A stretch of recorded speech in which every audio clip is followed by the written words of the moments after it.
Hello, everyone, and blessed be. Like the title says, this is going to be a witchy charm haul. And then I'm going to just, as I go through it, talk a little bit about how I use them in my practice. And we'll go from there. Almost all of these I got off of eBay, but all from one seller except for one set of charms. And I use those charms a lot in my magic and in my practice. And I don't charm cast yet. That's something that I'm very interested in doing just because I use charms so much and I enjoy charms so much. I have a ton of charms. These are just new ones that I got in today. So many ways to use them. First, I'm going to show you the first charm just so we have something to talk about. But this is, and they're very tiny, so I'm hoping you can see that well. Little scales. Scales of Justice. And this is a new one to me. Several of these are new ones that I've just gotten. Oh. And again, very tiny.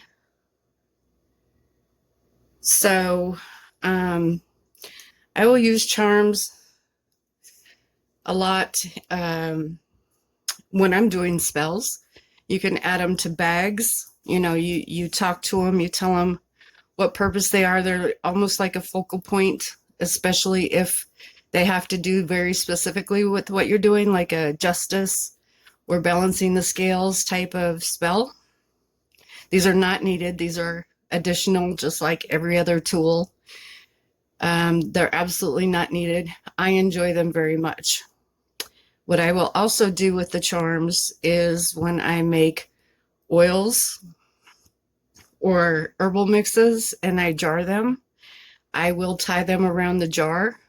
And again, the charm has something to do with what's in the bottle. I was going to grab one of my breaking oil bottles to show you, but I've sold them all. I'm really behind on, I don't sell online. It's word of mouth kind of thing. And I don't have any, but with those, what I do is, and this is just an empty bottle. This is a dropper bottle, but I will, on the breaking oils specifically, I put a piece of chain around here and have it drop down. And then on my breaking oil, I have a charm that's a pair of scissors. And sometimes when I'm using this spell, I will put the broken chain inside once I get ready to use it. But I don't put the charm inside there. You could. However, most of these charms, of course, are not sterling silver or anything like that, so they will deteriorate. As long as you're not putting it on your body or anything like that, is probably just fine. But otherwise, it's also fine to just leave it hanging. For aesthetics, for it to be empowered, if you bless this and charge this and then hang it on the outside, it will work with your spell that's in here too, as long as you tell it that's what it needs to do. You don't have to have a chain around it. You can use string, you can twine, ribbon, whatever. You can make the twine or ribbon a certain color that has to do with it as well. You know, if black is protective for you and this is a protection spell, you can put black string, ribbon, whatever around it and hang charms from it that you enchant, you bless, you charge to go along with the spell. So again, those are the adorable little scales. They had other scales, lots of these, they have other types, and you just look through them and see which one is aesthetically pleasing or calls out to you to use. And these are goddess charms. These are bigger ones.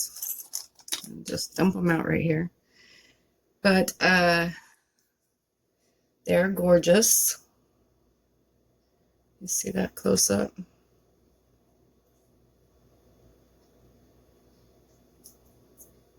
There's the back. You can also add charms. I've added charms to salt mixes, either as part of the spell or as an offering. You can put them in offering bowls. You can make jewelry out of them. Of course, there's all that, the things that you can make out of them. I'm just saying how I actually use the loose charms themselves. You can also bury them in wax. I wouldn't so much bury them in something that you're going to burn, but that can be part of a spell that you bury or whatever like that. But again, it's just an added thing. All tools are just added perks, focal points, energies. You don't need any of these. But I like my charms. So these are also goddess charms, only they're much, much smaller. So let me see if I can get that to show. They're very tiny. Hopefully I'm not going to drop these. And it's more implied that it's a goddess charm than, you know, it actually, like this one having so much detail. There's a size difference. And then, because I'm me, I like my dark side of things. I have a skeleton. Oop. And it's obviously a full skeleton. And again, there was tons of different skeleton ones. And I chose this one because it called to me. Again, you can use this. You could even use this as a poppet. Have it be a person. Put it in a bed of herbs. Anoint this as, and baptize this as being that person. And then use it that way. You can put them on gifts. If you have a person that likes a certain amount of things, you can get even a key ring, put some links or chain on it, hang what they might like. I'm just talking about what I use mine for in my witchcraft or in my practice. And this can be, like I said, a poppet. It could also represent death. It could also represent shedding of the skin and getting down to the actual truth, what's underneath something. So, like you all know, if you've watched any of my videos, I don't follow what anything says magical properties or something are. I follow my gut. So in one spell, I might use this as a death, and death doesn't always mean aggressive, attacking, cursing somebody. It could be a death of a situation. You want something to end. You want it buried, done, over with. New beginning, that kind of thing. And it can, like I said, also be used as a puppet or something along those lines. It could also be hung on a jar. I do put skull and crossbones on some of my jars and put warning labels on there, but my kids know to to watch out for things in jars. And then these are snakes. And some of these I have multiples of, but I'm not going to obviously open the multiples. And so that's the snake charm. Isn't that gorgeous? I actually work with snakes a lot in my practice. Not a physical, this realm snake, but symbolically like this. I have some other snake figurines that I use. Also spiritually, I'm very connected. I have a spiritual being, a couple of them that are snakes, and people who don't like snakes seem to freak out and think they're vile, scary ones, and some are. Venomous ones can be used in, if I baptized this and anointed this to be a venomous, vicious snake that will kill you. It can be used in a not so nice spell. Of course, I never say do the KILL thing, but I mean, again, just like death, it doesn't mean literally somebody dying or somebody dying from snake venom. It could be, dang it, I want this situation done. I want to bite it in the butt. I want it to go away. I want it to stop. And it could even be internally. It could be you trying to do something with your own behavior or a trait that you have for yourself. Snake, to me, often, and this is actually, I guess, one that does follow, is shedding of the skin, shedding of the old and emerging as new and fresh. So many ways to think about it, many ways to use the same symbol or charm in different ways. All depends on your intent. And then I got these. They all came in these lovely little packets. I love that. I have to put them in with my other charms at some point, but so this is a heart, and it says, "Blessed be," whoops, with the pentacle there. In the back says the same thing, double-sided. Again, you can use it on a gift. That'd be really nice on a gift, I think. Even tucked in a birthday card or a holiday card or a get well card or something like that. Just because you don't have to put them on string. You can put them in your wallet. You can put them in your pocket. You can set them on your altar. Again, any of these can be used on altars, offerings, offering jars, mixes, anything. Just as long as you tell this object, just like you're telling every other part of your spell, what part it plays in the spell, what intent it's going to carry and be a part of it, so that it's not just hanging out there, which can cause confusion in your spells. So the next one, gotta make sure I don't dump these everywhere, are owls. Getting stuck to myself. Owl charms. I love that. They had a lot of different types of owls. Again, you just find whatever moves you. That's the back. And whatever aspects of the owl fits what you're doing. Wisdom, watching over, nighttime, predator, whatever it is that fits with what you're doing. I go through some of these because, like I said, some of these are doubles or triples. I guess I only put so many per bag. Can I open this one? Just testing my skills here. These are feathers.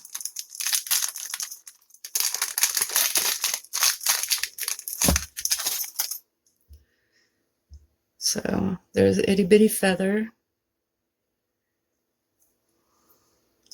Can you do you on what the feather represents? Could represent cleansing, because you can use a feather to waft the smudge when you're smudging. It could be bird. It could be, if you're Native American,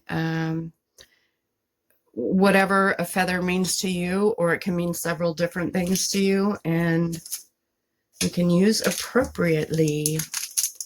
And this little teeny tiny one, they do get small. These are acorns. Let's see if I can do this without it falling all over the place. But that is an itty bitty little acorn. To me, acorns are the tree's way of reproducing itself. They're also, for me, a sign of protection and good luck. So there's that. And these, I have some of, but I was almost out. These are little cauldrons. The smaller, as small as they get, is I hope you guys are being able to see the detail in this. But this is a little cauldron. It's even open at the top. And it has the little feet. You can see that. And like I said, I have some of these, but I was almost out. And it will even stand up. Isn't that cute? Oh my gosh, it's so cute.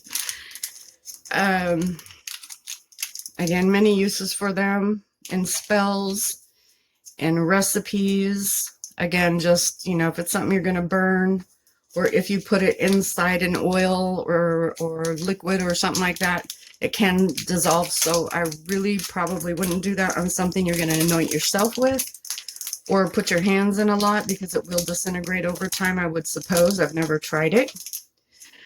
So just be conscious of that. But you can always put it, like I said, wrap it around the bottle of the box, put it, you know, buy it, glue it on the top. That'd be really cute. If you have a flat top bottle, whoops, you could glue it on the top.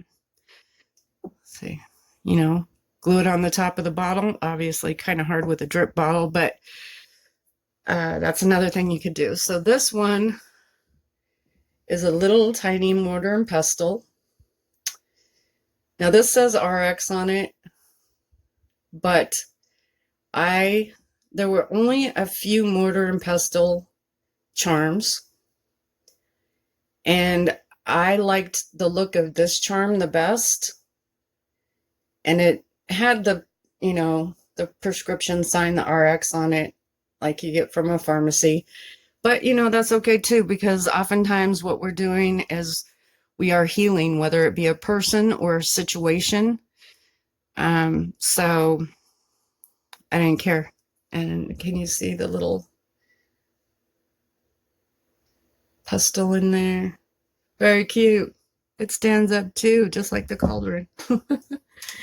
I'm looking through. There's only a couple left. Nope, I think. Yep, 2 left. So these ones are handcuffs. And I mean, you can find just about anything you want in a charm. But these are handcuffs. Let's see if I can get it.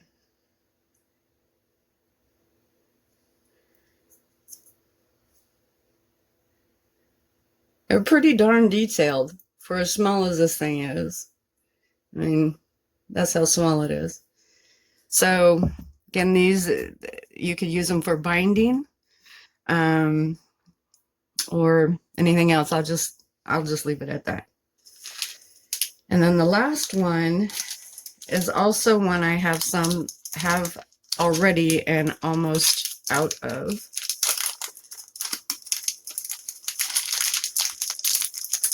Oop, try to get it out without dropping them everywhere. And they are the witches' hats.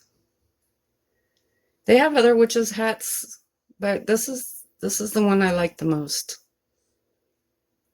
It's got the hole up here that you attach it to, or put a string through, or whatnot.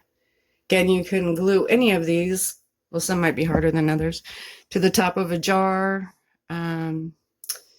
Witchy wisdom, you know, cone of power, things like that. Whatever you want to use them for. But anyhow, so I'm going to take... So sorry, I accidentally turned it off, but I'm going to do a close-up now, and I'm going to go through them.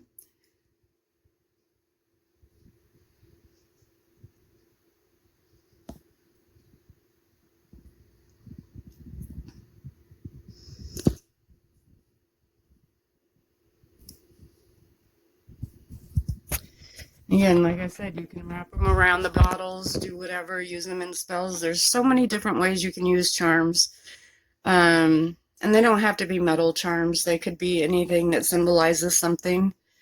So I was wondering, what was your favorite? I'm having a hard time. I love the snake, but oh my gosh, I love that mortar and pestle. So if you use charms, what other ways do you use charms in your practice that I haven't thought about? And if you like the video, again, please give it a thumbs up. Thank you for watching, and blessed be.